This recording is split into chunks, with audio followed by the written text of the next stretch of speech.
कीजिए कि अर्धशीर्ष कोण अल्फा और ऊंचाई h के लंब वृत्तीय शंकु के अंतर्गत अधिकतम आयतन वाले बेलन की ऊंचाई शंकु के ऊंचाई की 1/3 है और बेलन का अधिकतम आयतन 4/27 पाई h³ tan स्क्वायर अल्फा होगा।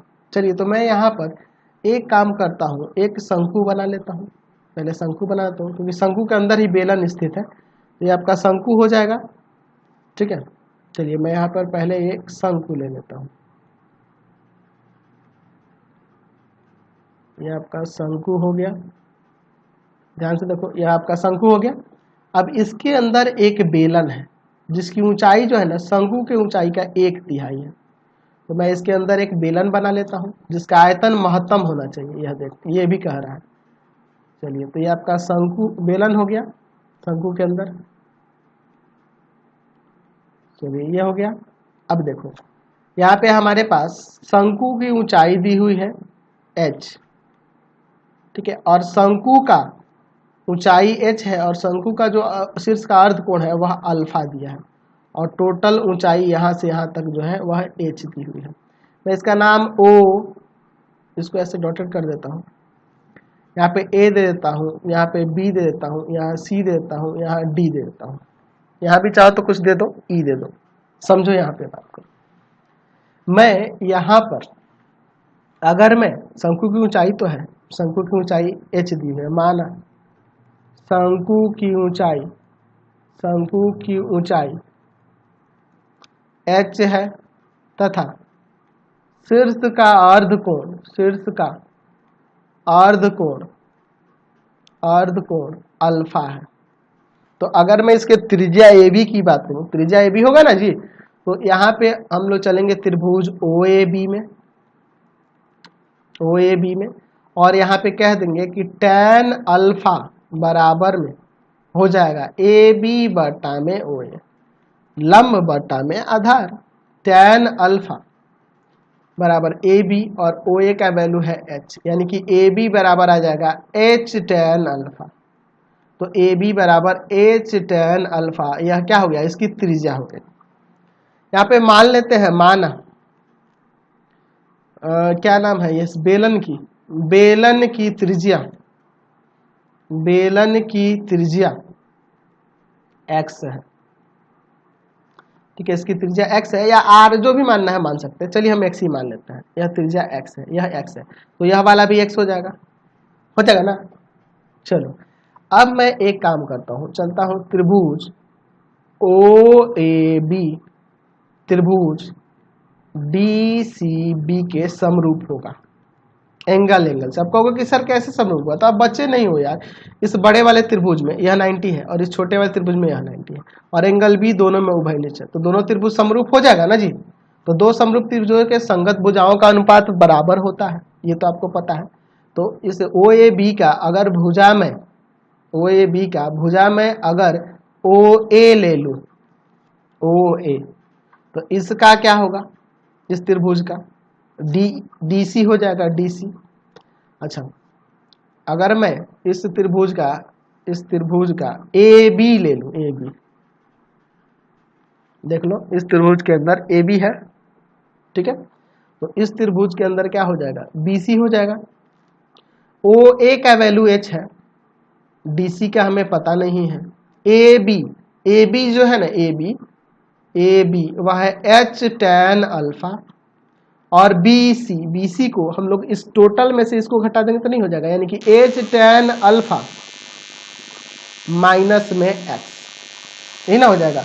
तो यहाँ से हम DC का वैल्यू आसानी से निकाल सकते हैं।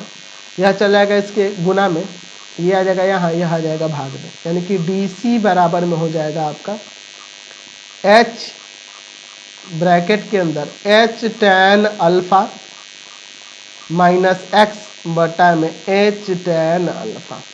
यहाँ ध्यान रखना कि सिर्फ x जो है वही आपका वेरिएबल है, उसी को डिफरेंशिएट करना है।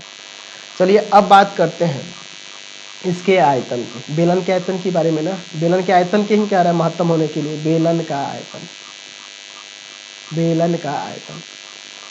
क्या होता है, पाई r स्क्वायर। त्रिज्या यहाँ पर क्या होगा, तो त्रिज्या आप AC कर सकते हो, AC का स्क्वायर और इंटू में बेलन की जो त्रिज्या है वो ऐसी है ना, और इंटू में आर स्क्वायर और इंटू एच, एच क्या हो जाएगा, तो एच आपका डीसी ले सकते हैं, एच आपका इस बेलन का डीसी हो जाएगा, चाहिए ये लिखो एक ही बात है, v बराबर है पाई ए सी का वैल्यू, ए सी का वैल्यू एक्स माने है ना, एक्स स्क्वायर, और डी सी का वैल्यू यही होगा एच ब्रैकेट में एच टेन अल्फा माइनस में एक्स बटा में एच टेन अल्फा, यही ना होगा।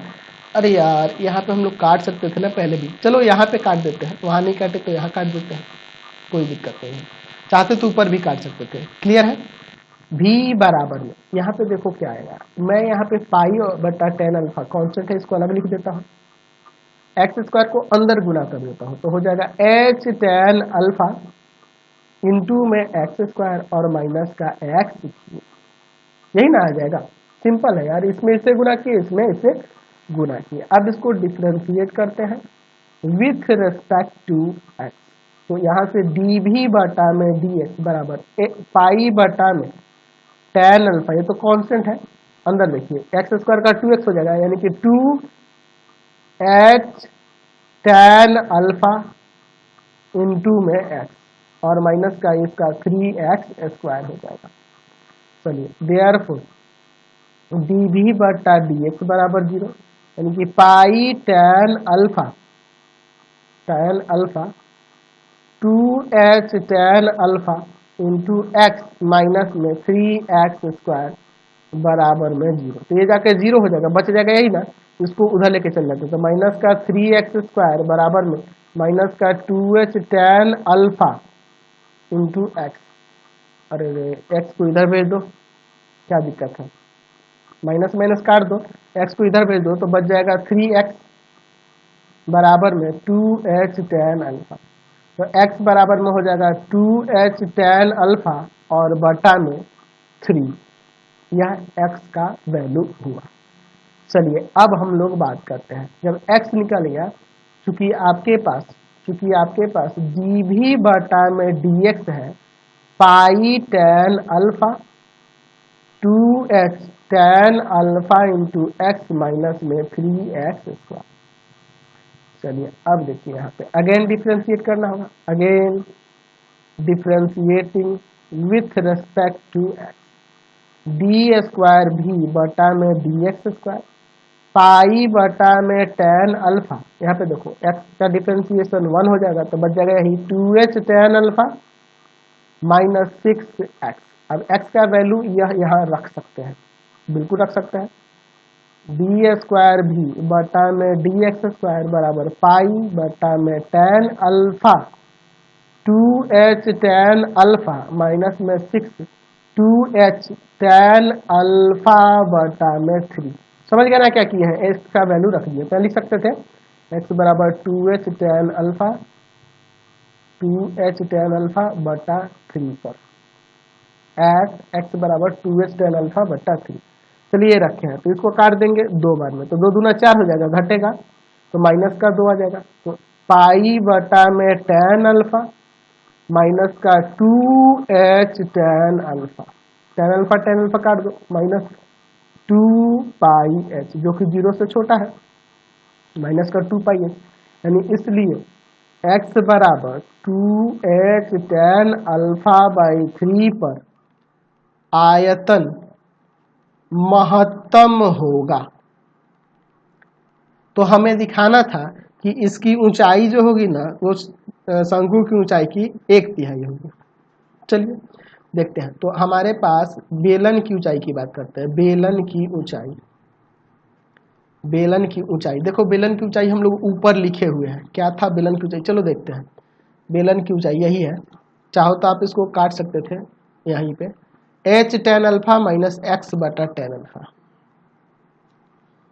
h tan alpha minus x बटा टेन अल्फा। चलिए यहाँ पर मैं एक काम करता हूँ, h टेन अल्फा माइनस में 2h टेन अल्फा और बटा में 3, और यहाँ पे है टेन अल्फा। चलिए ऊपर से आप टेन अल्फा कॉमन कर लो और अंदर एलसीएम भी ले लो, ठीक है, और नीचे आपका टेन अल्फा है, यह कट जाएगा, तो यहाँ हम लोग घटाएंगे तो आपका ऊपर आ जाएगा h/3। तो क्या देख रहे हैं, बेलन की ऊंचाई क्या है, h/3। बेलन की ऊंचाई क्या है, h/3। तो h हमारा क्या था, आपके पास क्वेश्चन में क्या दिया था, यह शंकु की ऊंचाई दी हुई थी। तो यहाँ से कह सकते हैं कि बेलन की ऊंचाई जो है वह क्या है, तो शंकु के ऊंचाई की 1/3 है। शंकु की ऊंचाई की 1/3 है। ये हमने दिखा दिया। और इसका आयतन भी दिखाना था, महत्तम आयतन। तो चलिए बेलन का आयतन भी दिखा देते हैं। बेलन का आयतन, तो बेलन का आयतन निकालने के लिए जो हमारा शुरू में था वो रखना होगा, पाई बटा में tan अल्फा ब्रैकेट में h tan alpha into x² minus में x³। यहीं पे वैल्यू रख देंगे। तो x का वैल्यू हमें क्या रखना है, तो x का वैल्यू हमें रखना है 2h tan अल्फा/3। चलिए यहाँ पे रखते हैं पाई बटा tan alpha h tan alpha. क्या रखना है x की जगह, तो x की जगह रखना है 2h tan अल्फा/3। 2h tan अल्फा/3। चलिए इसको रखते हैं। तो यहाँ पे 2h tan अल्फा/3 रखोगे तो यहाँ पे आ जाएगा, उसका स्क्वायर हो रहा है ना, तो 4h² tan² अल्फा में 9 माइनस यहाँ क्यूब हो रहा है, तो 8h³ tan³ अल्फा और बटा में 3 का क्यूब 27। समझ गए ना, यहाँ पे क्यूब कर दिया, डायरेक्ट मैंने रख दिया इसलिए ताकि आपको आसान लगे। पाई बटा में tan अल्फा, अंदर चाहो ना तो एलसीएम ले सकते हो। एलसीएम आपका वही रहेगा 27। इसमें भाग करेंगे 3 जाके ऊपर गुना करेगा तो 8 4 तिया 12 h³ tan³ अल्फा और माइनस 8h³ tan³ अल्फा। समझ रहे ना बात को। चलिए यहाँ घटा देंगे, तो घटाओगे तो 4 आ जाएगा, तो आ जाएगा 4/27 पाई 4/27 बाहर लिख दे रहे हैं, पाई बटा में tan अल्फा और इंटू यहाँ पे हो जाएगा h³ tan³ अल्फा। तो एक tan से एक tan कटेगा, tan² हो जाएगा, यानी कि 4/27 पाई h³ tan² अल्फा। यहाँ से हमें आयतन यही ना साबित करना था। आ गया ना क्वेश्चन नंबर